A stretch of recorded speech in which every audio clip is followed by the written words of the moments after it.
এবার খাল সংস্কারের নামে গাছ কাটা ও সরকারি মাটি চুরির অভিযোগ। ব্যারাকপুর কল্যাণী এক্সপ্রেসওয়ের ধারে অবস্থিত কয়লাপুর প্রাচীন খাল সংস্কারের সিদ্ধান্ত নিয়েছে রাজ্য সরকার।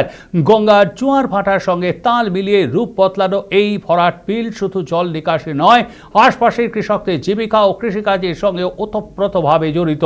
মূলত সেই সংস্কারের কাজ ঘিরেই উঠছে গুরুতর অভিযোগ। স্থানীয় কৃষকদের দাবি অনুযায়ী খাল সংস্কারের আড়ালে নির্বিচারে কাটা হচ্ছে বহু পুরনো গাছ। শুধু তাই নয়, খাল কাটার সময় উঠে আসা সরকারি মাটি চুরি করে বিক্রি করে দেওয়া হচ্ছে বলে অভিযোগ উঠেছে এক অসাধু চক্রের বিরুদ্ধে। উন্নয়নের নামে পরিবেশ ধ্বংস কোনোভাবেই মেনে নিতে পারছেন না স্থানীয়রা। বহু বছরের পুরনো গাছ ছায়া, আশ্রয় এবং কৃষিকাজে সহায়ক হিসেবে গুরুত্বপূর্ণ ভূমিকা পালন করে এসেছে। সেগুলি কেটে ফেলে পরিবেশের ভারসাম্য মারাত্মকভাবে ক্ষতিগ্রস্ত হবে বলে আশঙ্কা কৃষকদের। এই অভিযোগের প্রেক্ষিতেই এদিন এলাকায় পৌঁছন সরকারি আধিকারিকরা। তাদের ঘিরে বিক্ষোভে ফেটে পড়েন স্থানীয় বাসিন্দারা।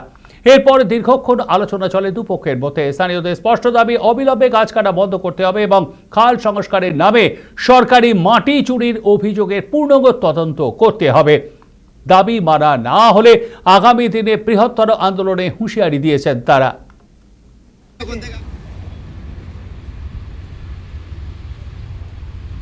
সমস্যা হচ্ছে যে এই খাল সংস্কারের নামে খালের আগমাটি কেটে নিয়ে বিক্রি, তারপরে এই যে খালের পরে গাছ আছে যত, সেই সব গাছ কেটে বিক্রি হয়ে চলে যাচ্ছে।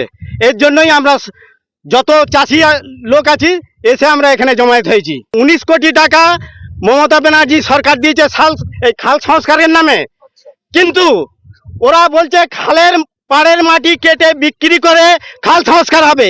এটা কিসের জন্য? তাহলে 19 কোটি টাকাটা গেল কোথায়? গাছ যে কাটা হয়েছে শুনতে পাচ্ছি যে পঞ্চায়েতের অনুমতি নিয়ে নাকি গাছ কাটা হয়েছে।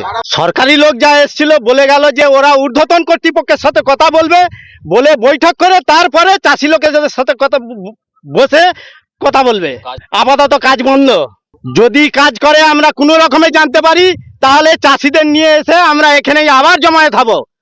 কোনো রকম মাটি বিক্রি হবে না, কোনো রকম গাছ কাটা চলবে না। খাল আমাদের সংস্কার করার জন্য যেসব টাকা পাঠিয়েছিল সে টাকা তো খরচা করছে না, মাটি কেটে খাল কাটার জন্য এগুলো বলছে। বেআইনি তো পুরো কাজ হচ্ছে। আর গাছ কাটার জন্য বলছে চারিদিকে জল, এই বোর্তর বিলেতে জল লাবে। এইটা খাল যাবে যে গঙ্গা, সেই সামনেতেই তো কাটছে না। তো আমাদের যে হাই রোড কল্যাণী রোড আছে, সেই কল্যাণী রোডের ওই ধারটা তো পুরো উঁচু, কিন্তু নিচু জায়গায় মাটি কাটছে, উঁচু জায়গায় কাটছে না। না, গাছ কাটা হচ্ছে, যেগুলো অসুবিধা ছিল প্রথমে বলা হয়েছিল সেগুলোই কাটা হয়েছে।